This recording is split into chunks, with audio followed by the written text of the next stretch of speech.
hiphopandwrestling.com. How you doing? My name is VSOP. Stephen Gold, what's up, people?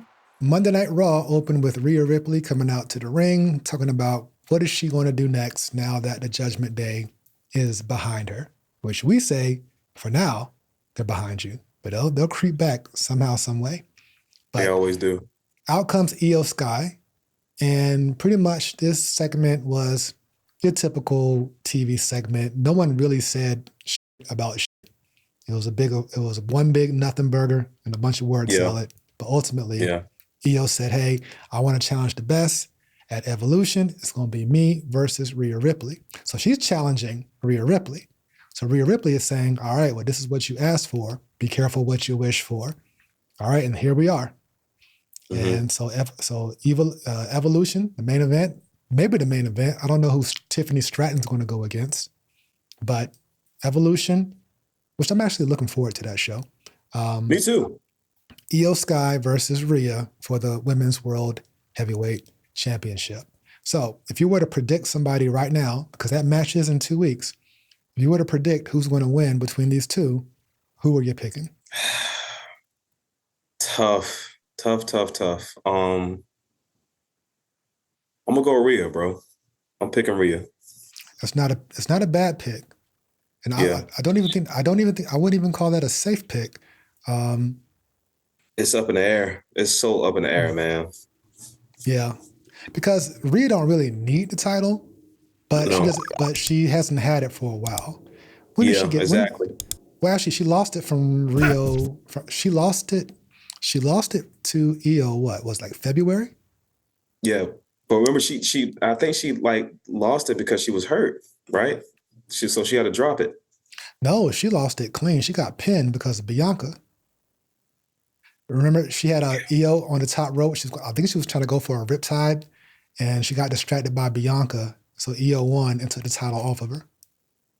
Because Bianca had won. Oh, that's yeah. That's right. Yeah, so Io took it off Rhea on TV in February. Yeah. So here we are. So now another one-on-one match. I guess their third one-on-one match this year. And you're predicting that Rhea's going to take it. Yeah. I think it's time to circle back, man. Circle back, and have her take that to SummerSlam against somebody. I don't know who, but somebody. I'm not against Rhea winning, but I'm going to pick Io. I think Rhea having to chase will be a lot more interesting. But I don't know who's going to win that battle royal at Evolution. And it might be Stephanie Vacour. And I would love to see her versus Io. Ooh, that'd be a good match. That would be dope. So if she wins that battle royal and goes on to SummerSlam against Io, that would be dope. Mm-hmm. But Stephanie versus Rhea would be fire. It'll be a good match too. Right. So they're both kind of like got the goth thing going on. Yeah.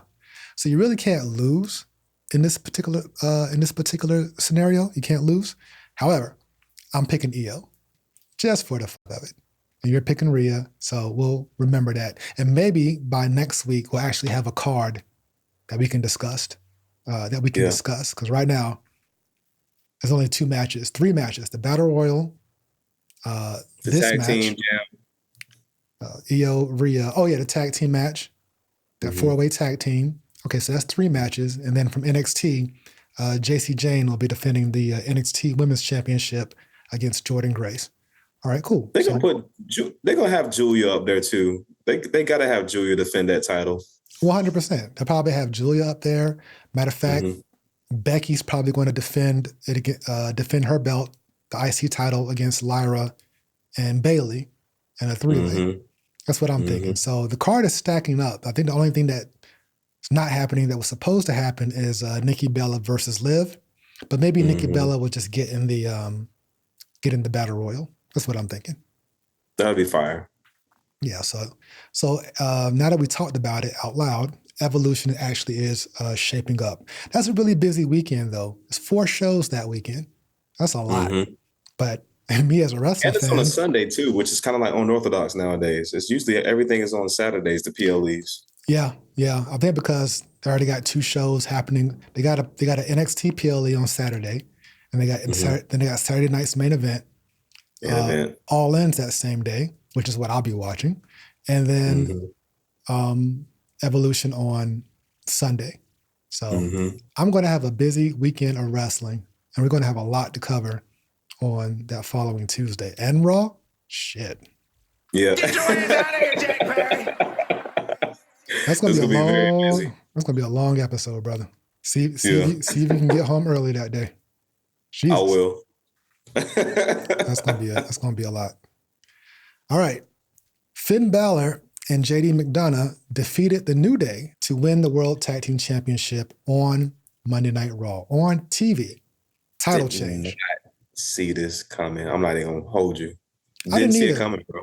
We talked about this last week, and you were like, they're not going to win. And I agreed. I was like, they're not going to win. They totally won. And this goes back to what we were talking about on the Night of the Champions recap, is like, do we really need a clear divide of heel and babyface? Because technically, these are both heel groups. It just so happens that the New Day, especially Xavier Woods, is being extra greasy and slimy as of late. He done went to like short tights, and he got that little curl in the front. Yeah. He got his little one curl with the cornrows, and he got cornrows, a mohawk, he just got the beard right here, but nothing right here. The scammer look. He got the scammer look. Like, they are just extra greasy and slimy right now. But I loved it though. But it was two heel groups, and mid-match, once they started showing off, the crowd was into it, chanting, "This is awesome." And then when Finn and JD won, the crowd popped huge. It did. It popped. So outside of the match itself, I thought the match was dope. You agree? Yeah, I agree. Yeah. So we both thought the match was dope. So setting that aside, does this make you question whether being a heel or a face matters, or just being a character that the crowd is invested in somehow, some way? That part. I think it more matters like if you get the crowd to invest into the character, whether they hate you or whether they love you, you're doing your job. Yep. It don't matter if you're a heel or a face. Going back to, I hate to keep going back to our guy, man, but it's just a perfect example. Roman Reigns. I hated Roman Reigns, bro. Like, I hated Roman Reigns. I was just like, man, I just don't get this guy. I don't see why y'all pushing this guy so hard. I don't get it. But slowly but surely, I'm like, you know what? He ain't bad. You know what I'm saying? Like, once he became the tribal chief or whatever, it's kind of like you didn't want him to win, but you kind of secretly wanted him to win, whatever, because it was just, I don't know. You're just like, all right, how he gonna do some bullshit tonight to win? You know what I'm saying? Like, you was always looking forward to that or whatever, but it was the character, like he made you have thought-provoking questions because of the character, and then let you know they're just doing their job. So, I mean, so it don't matter if you're a heel or face no more, man. Like, if they rock with the character, that's all that matters, like the LA Knights, New Day, revamping and turning heel, but they made you invest into the character, like they made you believe it. They made you believe that they were slimy, like you said. They made you believe that they, hated Big E or whatever. And they're like, well, what? How y'all hate Big E? Big E's like the coolest, whatever. But they brought forth emotion. You know what I'm saying? That just lets you know, man. They made your brain like, they made you think. Or whatever. But that's the part of making a brilliant character, just like actors in movies or whatever. They make you believe that character. Like, man, I hate that motherfucker. Yeah. He's doing his job. You know what I'm saying? He's doing his job. He played that character right. Exactly. And all it's going to take for the crowd to start cheering New Day again is just for them to go against a group who's even slimier or more dastardly. Like, you can still you can still have a heel edge and shit on the fans or whatever, but still be about competition and not be, too far removed to where you're not going to take on another heel group. No, we'll take on anybody. Matter of fact, we're going to out-cheat you. We're going to out-heel you. We should make them entertaining, and then when they ultimately turn face, the crowd will love them. I think everybody needs to turn heel at least one time, because heels always show way more personality than they do as a face. So they do. They do. But this was a prime example of two heel groups still keeping the crowd captivated in a really good match. And shout out to the Judgment Day for having a lot of gold under them. Yeah, Two sets of tag titles and the IC title. They winning. They winning. They consistently be having a lot of gold. Consistently. Yeah, it's very rare that they go long without it. So, so shout out to. So I guess now, does this mean that well, with Dom being injured and AJ Styles waiting for his chance, I guess we're going to like cool off with the Finn and Dom. What's the word I'm looking for? The tenseness. So that makes sense now. So I see why they did that. They kind of wanted to like, it was like a little, hey, look at this hand. And this hand is doing something else right here. Exactly. Kind of like a little distraction. That's all it was. Right. Okay, that makes sense. Right. So yeah, we're going to take our mind off of Dom and Finn for a little bit because now we're distracted by Roxanne and Raquel working together. It's a lot of shit going on within the Judgment Day. They got 3 storylines going on at one time. Yeah. Which is pretty dope. Very dope, actually, when you think about it. I'm just waiting for Liv to come back. And then that's when shit going to get popping. Oh, yeah, because Dom voted Roxanne in as well. So Dom got some explaining to do, but he got some explaining to do. But he'll be all right. He gonna bounce back and he just gonna have another girl. Yeah. Get the girl, grab the money, and run. That's Dominic Mysterio. There we go. All right, so shout out to the Judgment Day. Rusev and Sheamus had a big brawl. They had a mean guy, meaty match, which I don't know if the crowd truly appreciated as much as they should have, but they got into it at the end. But these dudes beat the shit out of each other. They did. And it was fantastic. Good. So I have no complaints whatsoever about this match. These are the type of matches I like to see. These are the type of matches that I was telling Nick this the other day. Karrion Kross needs to be in these matches with the mean guys. Everybody just beating the shit out of each other.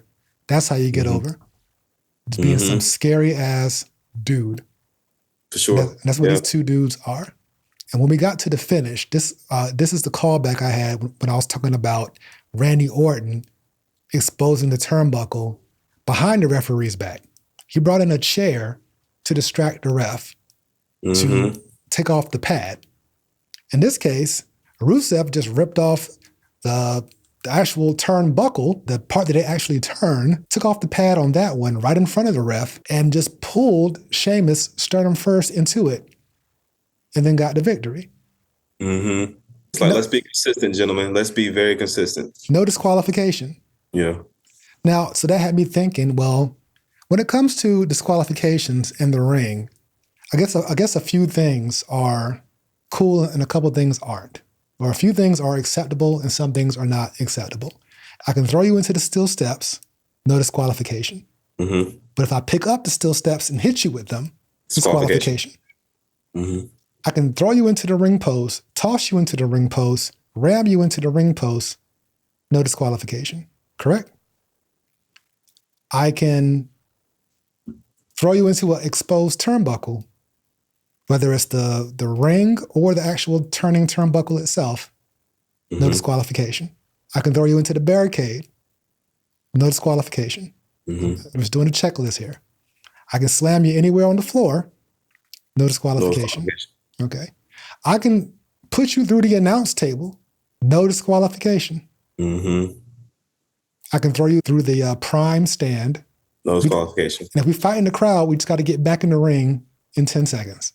So the only thing I can't do around the ring is hit you with a foreign object, a chair or any other device, a chair, a kendo stick, a trash can. I can't hit you with any of these things, but I can throw you into the environment. So the environment, I just want to make sure I'm understanding the WWE rule book. Okay. Yeah. Oh, I can suplex you on the walkway. No disqualification. No disqualification. I'm just trying to figure out, like, we got to remember these rules. They got to walk this fine line. Because the day that you disqualify me from throwing somebody into the ring post, I'm going to call that shit out. That's cheap. It's very cheap. I'm trying to think of other reasons. Okay, so if I come down and interfere in your match, disqualification, of course. But again, I'm throwing you into these ring steps. This is an object. It is an object. It is still. It's not canvas. I need to see the WWE Rulebook.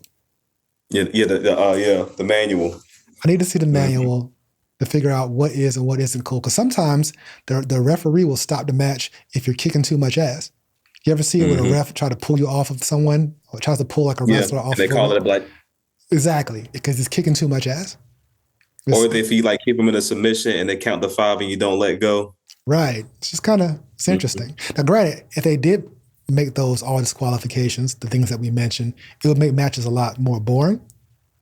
Yeah. But I'm just saying, once upon a time in WCW in the mid 90s or maybe the early 90s, you would get disqualified for throwing somebody over the top rope. For real. For real. That I remember those days.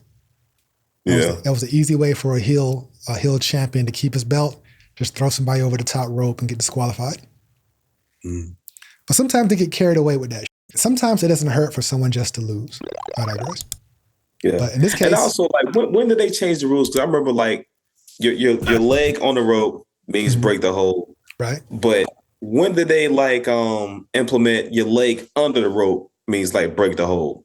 Well, see, with the leg, have you noticed that? The leg under the rope, usually that was like the way for them to say, "Oh, I really didn't lose because my foot was under the rope." Have you ever noticed that? Like, "Oh no, I didn't lose that match. My foot was clearly under the rope." But I thought your leg had to touch the rope. So Me too. That's all I'm saying. Like, when did they start that? Yeah. I guess they pick and choose. We'll have to do a whole episode on the WWE Rulebooks someday. Yeah. Stay consistent, fellas. Right. And then we can decide which refs should be punished for their ineptitude to maintain order in these matches. They should start passing out fines for the refs to be doing that. 100%. They should have fines. If they take a ref bump, they should come back the next week bandaged up, and especially, if they're out for 10 minutes while 5 months have come to the ring with entrance music and you didn't get up. How you refereeing the next night on Raw? Nah, bro. Yeah. You need some time off. And you remember, man, like back in the day, they used to be ruthless too, man. They used to like put refs in like the signature moves, man, like when it was mad. Oh, yeah. I remember, I don't think it was Macho Man versus Diamond Dallas Page, where Macho Man just picked up a ref and gave him a damn power driver and threw him out the ring. I love that shit. It didn't give no at one point, man. I can't recall. Do the female refs take ref bumps? Did they ever get knocked out? Not that I recall. Not that I can recall either. Anyway, great showing with Sheamus and Ruaev. I don't know what's next for them, but I'm going to assume another match, just based on the way that it ended with the whole turnbuckle thing. Probably like a 2 out of 3. Hey, why not? I'll take it. Get him in the cage. Get him in a lumberjack match. Just keep these guys fighting until they can find someone else equally as mean to fight with them. So I'm with it. All right. So Gunther comes out to talk. Gunther's doing his best to try to sell this Goldberg match. I know they showed a nice video package of all the shit he did in the 90s, in the late 90s. I still don't care. I still don't want to see it, but I will give Gunther all the credit in the world. And maybe it's because it's Goldberg that we're talking about here. I swear I think Gunther's doing his best promo work ever, but I think it's because I really want to see him beat the living shit out of Goldberg. And he said, I'm going to wait for you to get tired, and I'm going to destroy you. And I was like, Gunther's out here talking that shit. So I want to see like 3 sloppy power bombs. I want to see the goddamn Boston Crab. I want to see the sleeper hold. I want to see everything. I want Gunther to put his whole arsenal on this moment. Please stretch this guy. Do everything you can to hurt and humble this guy with whatever limited. Make him not even want to think about wrestling no more. 100%. Like, retire him for good. So shout out to Gunther for trying to keep us interested. And when he was mentioning Goldberg was not getting, a bunch of chants from the crowd. It really wasn't popping for him. And I'm telling you, they better be glad that this match is in Atlanta, Goldberg's, hometown. Because if it was in any others, had this match been in Philadelphia or New York or one of those crazy wild crowds anywhere else in the U.S., Goldberg would get booed out the damn building. I would think. They know better. Yeah. They knew better. So They're doing their best to protect this main event, in my opinion. Now, I might be completely wrong, but this is my humble guess.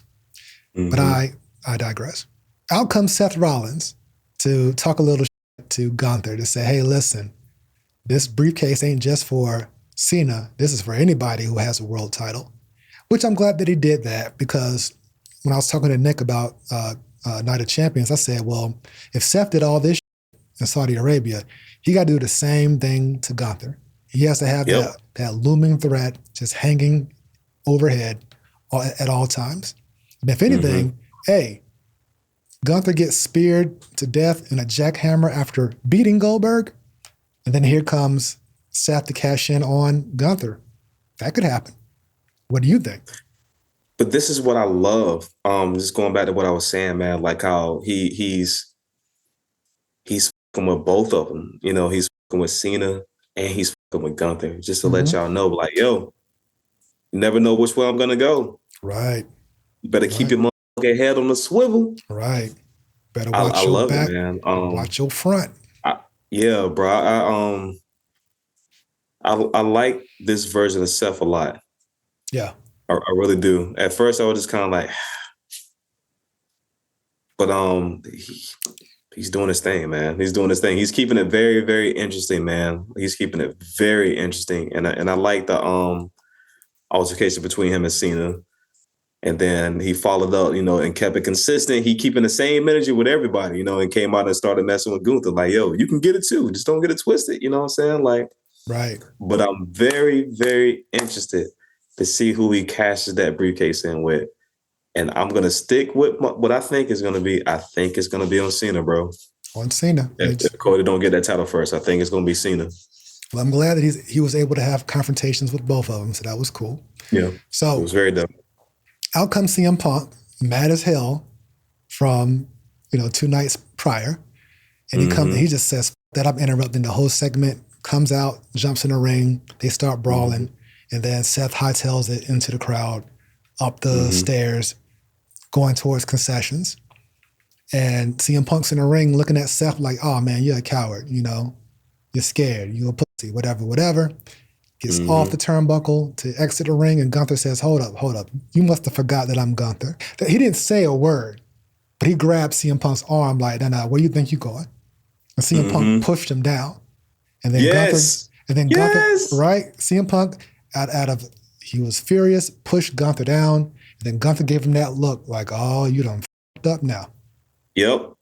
Get your ass out of here, Jack Perry. And I think that now you made this personal. Well, right. We have not crossed paths. We have not been in a match yet. I'm in here handling my business, trying to promote my own match. I got Goldberg on my mind. Here comes Seth Rollins fucking with me. Now here you come interrupting our exchange. And you got the audacity to walk in the house without wiping your feet. You were uninvited. You were unannounced. How dare you, CM Punk? And I think now CM Punk's obsession with Seth Rollins is going to cost him. I think CM Punk has way bigger problems to worry about now that you done pissed off Gunther. And Gunther's not going to address you just yet. But trust me, he's coming to get you because you pushed him down. The boogeyman is coming to get CM Punk. So that'd be a good match, CM versus Gunther. I agree. And I think that's what's going to happen at SummerSlam. I think it's going to be CM Punk versus Gunther for that World Heavyweight Championship. Back-to-back title shots, you think he gonna get it? Well, who else is in contention? I know. I feel you, bro. I feel you, but I that'd be cool. That'd be super cool. I was thinking that too, but I'm like, damn, will they actually do that? Will they get CM Punk 2 title shots? I mean, listen, at this point, might feel some type of way. Nobody's going to feel any type of way because there's no one else in contention at the moment. There's Sami, who's questing to get it. There's Jey Uso, who's questing to get it. And maybe they feel some type of way if CM Punk somehow gets catapulted. But what I'm thinking is that Gunther's going to target CM Punk. Gunther's coming after CM Punk. There's blood in the water. Yeah. Like I said, Gunther the boogeyman, he's coming to get you. You're not going to disrespect him on that level. But let him deal with Goldberg first. Retire him. Yeah. And then he's going out to see him. That makes sense. Off the strength of that Goldberg win, I'm coming to destroy CM Punk and retire him as well. Mm-hmm. You don't have to worry about Seth Rollins. You got to worry about the ring general. You know what I mean? Mm-hmm. The ring general. At least that's what seems intriguing to me. At least that's what I find it makes sense. A very interesting storyline. But also, it would be. I'm not tired of the blood feud of Seth and CM Punk. I would love for them to hate each other for the remainder of their careers. But I want to see CM Punk mix it up with some other wrestlers in between. Me too. Because they're going to end up having another match at some point. But right now... Well, maybe they did that intentionally. You know, maybe they did it intentionally to, just to bring Seth out, talking to Gunther, and then so Gunther and CM rub shoulders to set that up. So maybe you wanted something, bro. Yeah. Yeah, that's what I'm thinking. And if they don't do that, hopefully somebody will stooge this idea out to them and make it happen. That is a SummerSlam match right there. CM Punk Gunther? Mm-hmm. Yeah. That's a SummerSlam match right there. I have my popcorn ready. That's the SummerSlam match right there. But we'll find out, sticking to this particular segment, as Seth is in the stands looking at CM Punk have his confrontation with Gunther, LA Knight shows up out of nowhere with some popcorn, and then they start brawling into the concessions area. And then Seth hightails it and runs away from LA Knight. And they announce that Seth Rollins is going to be taking on LA Knight at Saturday night's main event. So we got Goldberg versus Gunther, LA Knight versus Seth. All right, those are two big matches for that particular show. CM Punk goes to LA Knight backstage and says, look, nothing personal, but I know you got your own beef with Seth Rollins, but he is mine. Get in line. And then LA Knight says, well, you can beat up Seth Rollins anytime you want to. I don't give a f. I already got the match booked at Saturday night's main event. So I am the line. Yeah. And then he stormed off. And CM Punk ain't have a motherfucking thing to say after that. Good little exchange between those two. But again, it also ties into CM Punk's obsession with Seth Rollins and Seth Rollins' obsession with CM Punk. So that's a great feud. I think it's a little bit more heated than Drew and CM, but I'm just tired of seeing it. I need a break. I need a little time off between these two for maybe a bigger show with bigger stakes. Yeah. CM Punk versus Gunther, that's fresh. LA Knight versus Seth Rollins, that's fresh. I like that. Give me some different matchups, man. That's all I'm asking. Yeah. But I'm looking forward to that LA Knight match. Don't think it's going to win, but it'd be a super big deal if he did. Yeah. It'd be a crazy big deal if he did. But he's and the Money in the Bank winner, that'll be fire. Yeah, that'd be great. That'll draw some heat. And maybe he'll pin him in some type of tag match or something like that. He's not going to beat, as long as Seth Rollins is walking around with his briefcase, he's taking no losses. None whatsoever. But it should be. But that's the thing, though. He can take them, though, because, he's still got the briefcase. He still got it. So it don't matter if I lose. I still can cash in my shit and go get a championship if I want. I think that. So this would be the time he could, take some L's. I think LA Knight going to come close to it. He'll come close. He might even get a visible pin. Yeah. But then he's going to get speared in half. Oh, yeah. And squashed like a pancake. Maybe 3 more tsunamis. Matter of fact, now that I think about it, possibly we were sitting here wondering what the plan B was going to be. Maybe we'll find out what plan B is at Saturday night's main event. When that fourth person shows up and costs LA Knight that victory. Aha. That's what I'm thinking. Yeah. If they're not thinking that, they can steal this idea as well. Take it and run with it. But a fun segment, needless to say. Pretty fun segment. And I was really happy to finally see Gunther and Punk brush shoulders. Or in this particular instance, Gunther get pushed to the floor. Yeah, he ain't letting that ride. Nope. He was like, yo, what the fuck is going on right now, laying on the floor? Right. Yeah, that look on his face was crazy. I digress. That was also more like when EO and who was coming out and they kept talking and was it who was coming out when EO was like doing her promos or whatever and it was Rhea and Bianca, right? Yeah, Rhea and Bianca kept disrespecting her. Yeah, they kept coming out, so it's kind of like the same story. Yeah, you know, like so Seth and CM gonna keep coming out like disrespecting Gunther, like not paying attention to him. It's like, yo, what the I'm the champion. Yeah, listen, boy, CM Punk don't know he's in for a world of hurt, fucking around with Gunther. Around and find out. Mm-hmm. Or that might be how CM Punk actually gets his first piece of championship gold is with Gunther. See now, okay, now Seth comes out. So exactly. See now, Seth. See, boom. Here we go. Yep. Wow. Yep. If CM Punk and Gunther face off at SummerSlam for the world title, and then Cody Rhodes faces off against John Cena for the undisputed title, it ain't safe. It ain't safe. It ain't safe. So now we got some built-in storylines right there, right? Yeah.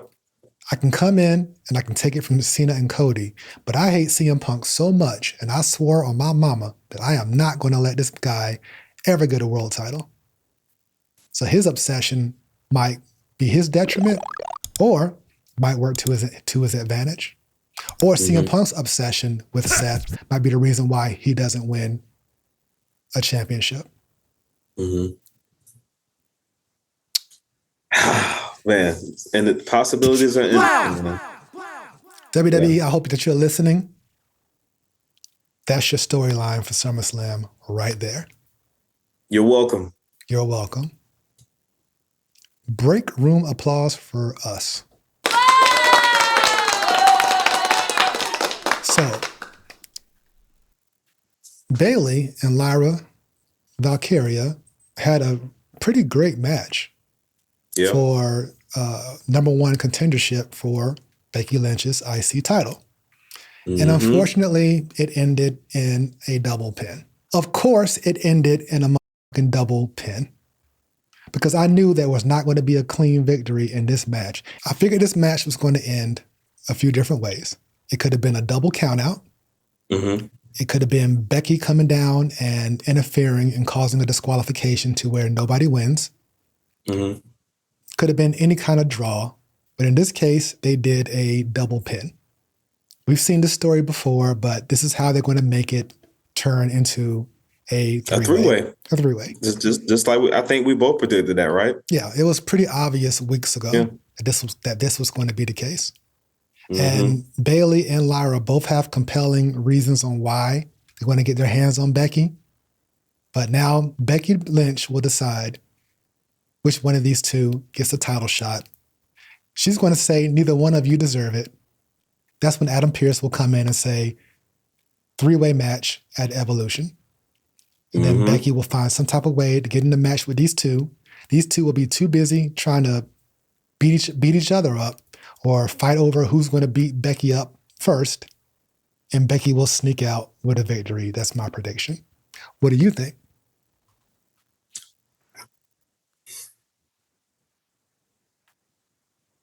I think Lyra gonna get it back, bro. Really? I think Lyra's gonna get it back, man. She just needed to rub shoulders with some OGs and so she can get a little more prestige to a win, man.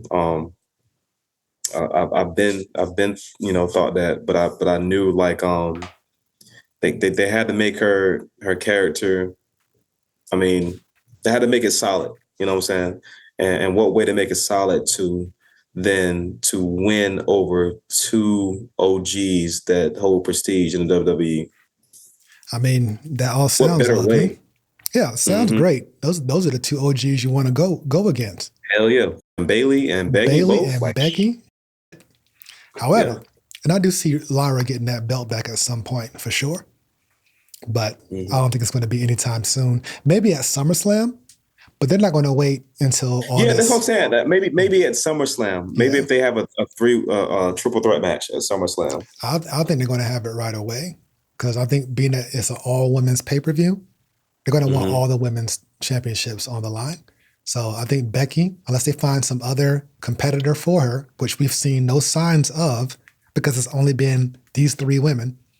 Yeah. I think the three-way is happening at Evolution. Matter of fact, I know it is. Actually, I don't know it is. But here's why I think I know it is. Because Becky main evented the first Evolution years ago, right, against Charlotte. Maybe they want to redo that match. I don't know.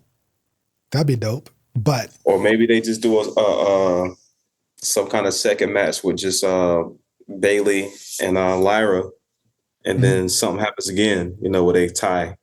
And then Adam like, you know what? You three at SummerSlam. We'll see. I hope by SummerSlam they have something new. But what is it? July 1st? SummerSlam's only a month away. Probably not. Nothing new that we'll care about, so most likely it might be those three. We'll find out next Monday. But that's where I see it going. Either way, whether it's Evolution or SummerSlam, the three-way's happening.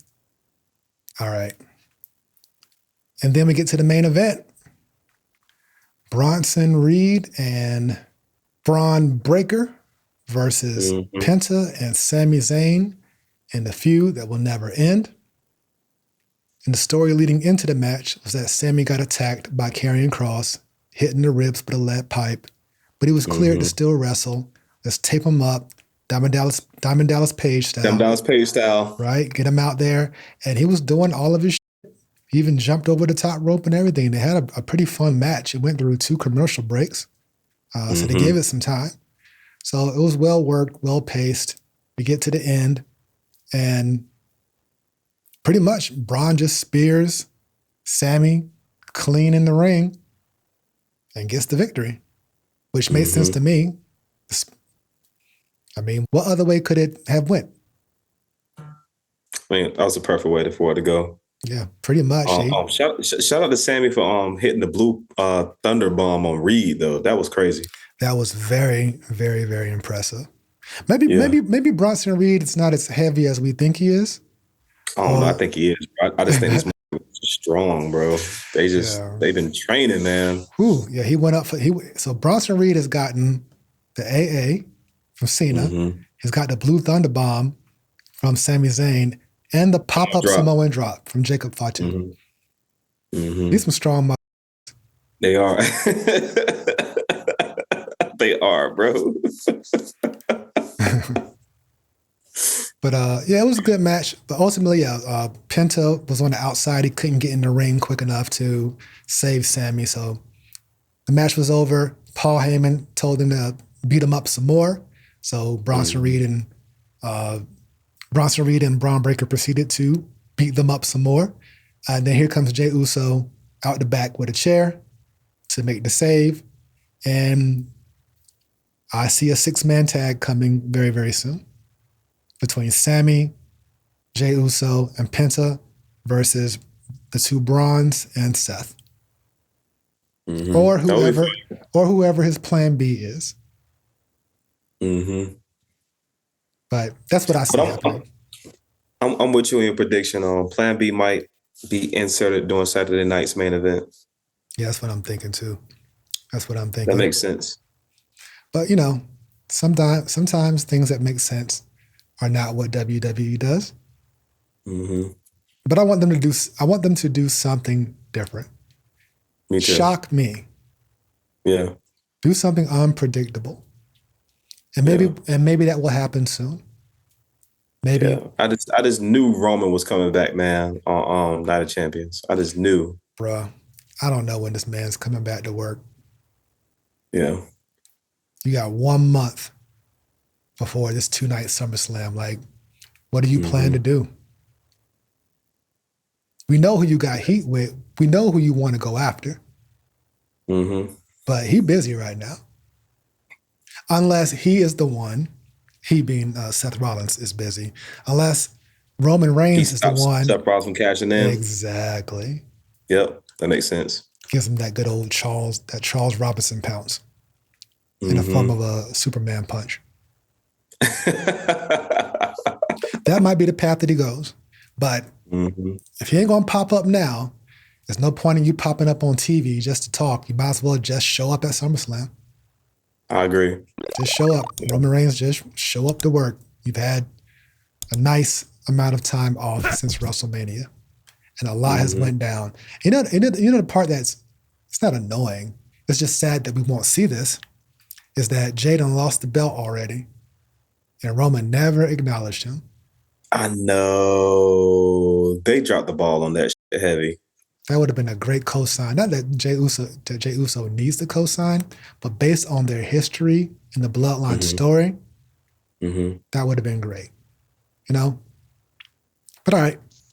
Like even when he when Jay first won the Intercontinental title, and then Roman was like, "Yo, we're proud of you." Right. That was a dope moment. I felt that shit. I was like, I felt it.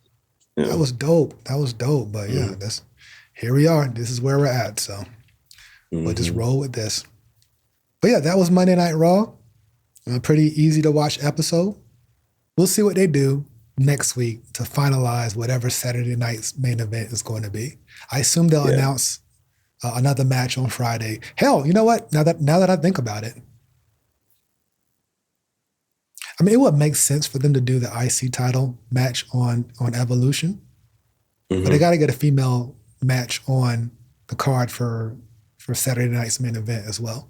So I wonder what that would be. Maybe that'll be the rematch between Lyra and Bayley, some kind of match. There we go. That makes sense. Yeah, that makes sense. Maybe they'll do that. Maybe they'll have Julia defend her title. But actually, they'll probably save that for Evolution. Yeah. I don't know. We'll find out. But a decent episode of Monday Night Raw. Other than that, go ahead and get your plugs in. Oh, man. Instagram, Stephen Gold _919. I'm on SoundCloud, Stephen Gold 919 as well. I'm on week 35 of releasing a freestyle called Why Not Fridays. Appreciate you for the support. Make sure you guys are liking and subscribing Hip Hop and Wrestling. Got a beautiful thing going on here that's only going to keep growing and growing. And hey, man, don't let nobody limit to what you can do in your life. Set your dreams, chase them, and ignore everything else. Lock in. There we go. Appreciate the support. And we appreciate y'all watching and liking and subscribing and helping the growth of the channel.